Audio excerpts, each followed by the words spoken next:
ধরুন ব্যাপারটা হচ্ছে, আমি আজকে সকালে আমার কাছে অনেক ফোন এসেছিলো অনেক মিডিয়া থেকে, যেটা বলেছি এখনও বলছি যে এটা অস্বীকার করার কোনো জায়গা নাই।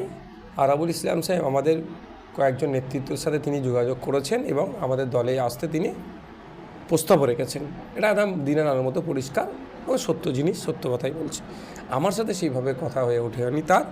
আর দ্বিতীয় কথা হচ্ছে, আমরা কে আসবে, কাকে কখন দলে ঝান্ডা ধরে জয়েন করাতে হবে, এই লেভেলের নেতা যারা আছে, সেটা সম্পূর্ণ নির্ভর করে আমাদের দলের প্রতিষ্ঠাতা প্রাণপুরুষ পীরজাদা আব্বাস সিদ্দিকী ভাইজানের ওপরে। সুতরাং আগামী দিনে কী হবে না হবে, আজকে আমি ওই জন্য আমার ভাঙড়াই প্রোগ্রাম ছিল, এখান থেকে যাচ্ছি। আগামীকাল আমাদের রাজ্য কমিটির মিটিংও আছে, সেখান থেকে যেটা ডিসিশন হবে আপনাদেরকে জানাতে পারবো। আরাবুল ইসলাম বলছেন ঘটকপুকুরে বাজারের উপরে আপনার হাত দিয়ে জয়েন করুন বুধবারে। দেখুন, আমি কি বললাম, আগামীকাল আমাদের পার্টির রাজ্য কমিটি মিটিং আছে, সেখানে ডিসিশন হবে। এখনও পর্যন্ত আমার বড় ভাইজানের বা আমাদের পার্টির এই ধরনের কোনো আমাকে গাইডলাইন দেয়নি, বা অনেক সময় তো দেয় যে এই প্রোগ্রামগুলো করতে হবে।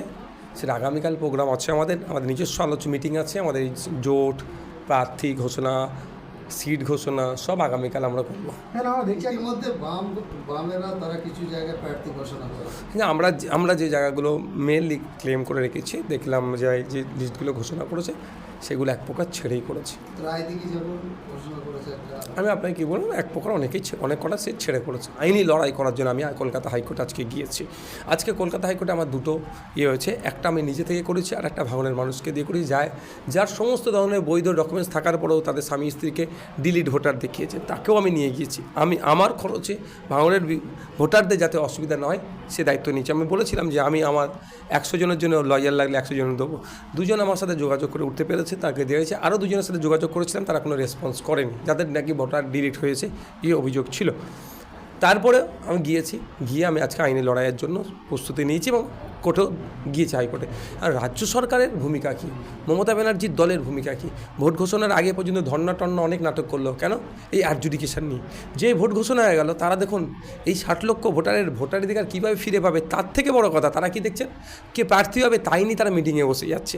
আমাদের কাছে আইএসএফের কাছে প্রার্থী কী হবে না হবে, ভোটের কন্টেস্টটা থেকেও বড় জিনিস হচ্ছে আগে ভোটারদেরকে ইনশিওর করা, তাদের ভোট দিতে পারবে কি পারবে না। সেই জন্য আগে আমরা মিটিংয়ে না বসে Indian secular front, all India secular front হাইকোর্টে এসেছে, মামলা করেছে, নওশাদ সিদ্দিকীও এসেছে, মামলা করেছে। তাই আমি আপনাদের বলবো, আপনাদের মাধ্যমে এটাই, যে মোদিজি এসে ঘুরে গেছে, এতে বড় একটা রহস্য কাজ করছে। যেই মোদিজিকে মমতা ব্যানার্জি দরাজ সার্টিফিকেট দেয়, উনি ভালো অমিত শাহ খারাপ, তার মানে কোনো না কোনো জায়গায় মোদি মমতার একটা সুন্দর সেটিং আছে, আর বাংলার মানুষকে ভয়ের পরিবেশ তৈরি করছে।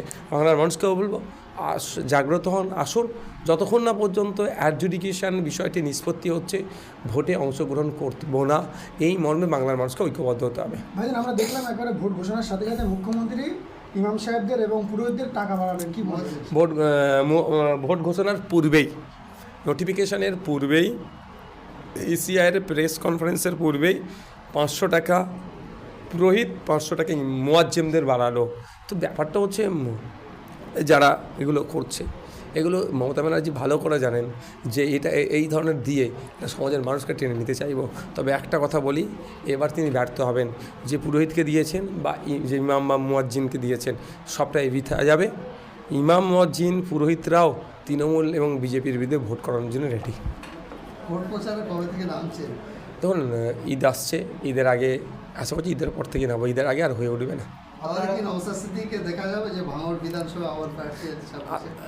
দেখুন, আমি ডায়মন্ড হারবার লোকসভার কথা বলেছিলাম, পার্টি অনুমোদন দেয়নি, ওই নিয়ে অনেক বিতর্ক হয়েছে।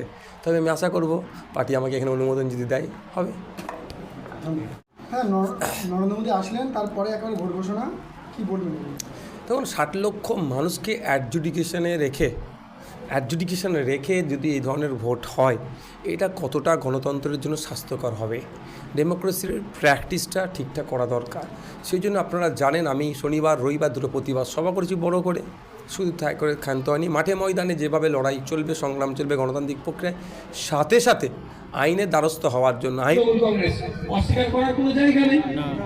তৃণমূল কংগ্রেসের সুপ্রিমো বা তৃণমূল কংগ্রেসের কোনো নেতার মুখে আপনার 60 লাখ লোককে বাইরে রেখে নির্বাচন করা যাবে, এটা শুনতে পাচ্ছেন? কদিন আগে কিন্তু ধর্নায় বসেছিল, কদিন আগে কালো কাপড় জড়িয়ে সুপ্রিম কোর্টে গিয়ে হইলই করছিল। কিন্তু দিনের শেষে যে ভাঙড়ের 11,500 ভোটার সারা পশ্চিম বাংলায় 60 লাখ মতো ভোটার তারা এখন আতঙ্কে আছে, ভোট দিতে পারবে কি পারবে না। এই পরিস্থিতির সম্মুখীন যখন হয়েছে, এটা জোর গলায় বলছে না যে যতক্ষণ না পর্যন্ত ভোট ডিক্লিয়ার হচ্ছে, যতক্ষণ না পর্যন্ত ভোট ডিক্লিয়ার হচ্ছে ততক্ষণ পর্যন্ত আমরা ভোটে অংশগ্রহণ করবো না, এ কথা বলার সাহস দেখাতে পারছে না। আমি গতকালকে বলেছি, আজকেও বলছি, আমরা চাই, আমি মমতা ব্যানার্জির রাজনৈতিক কিন্তু চরম বিরোধী। আপনারা জানেন, উঠতে বসতে সেই দলের নেতাদেরকে আমি চোর বলি, চোরগুলোকে আমি চোর বলি, ভালো লাগছে আমি চোর বলি না। তারপরে বলছি, এই মুহূর্তে পশ্চিমবাংলার সব থেকে বড় দলটার নাম তৃণমূল কংগ্রেস।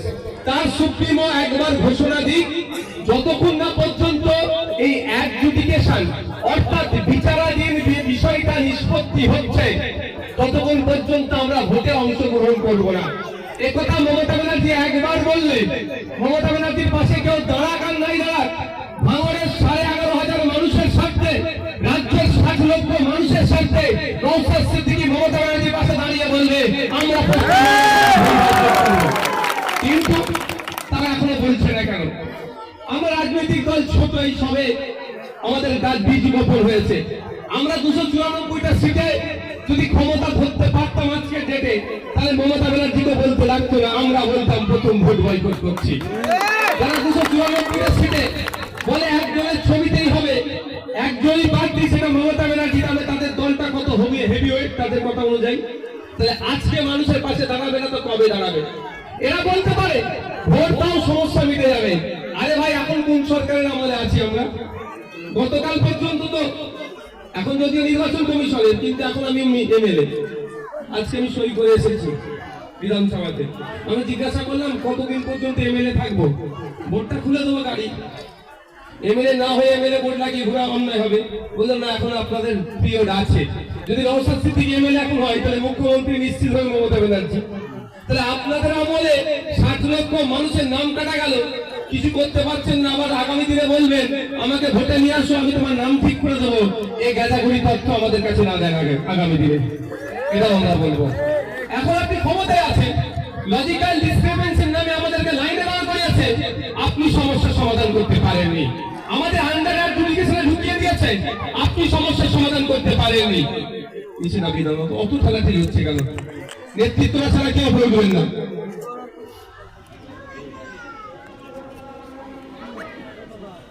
কি বলছে আপনারা বুঝতে পেরেছেন? যে এই মুহূর্তে এই সুখের সমস্যা থেকে উত্থানের কি করে দুটো রাস্তা, একটা হচ্ছে আইনি লড়াই, আর একটা পশ্চিম বাংলার রাজনৈতিক দলগুলোকে বলতে হবে এই সমস্যা সমাধান না হলে আমরা কি করব?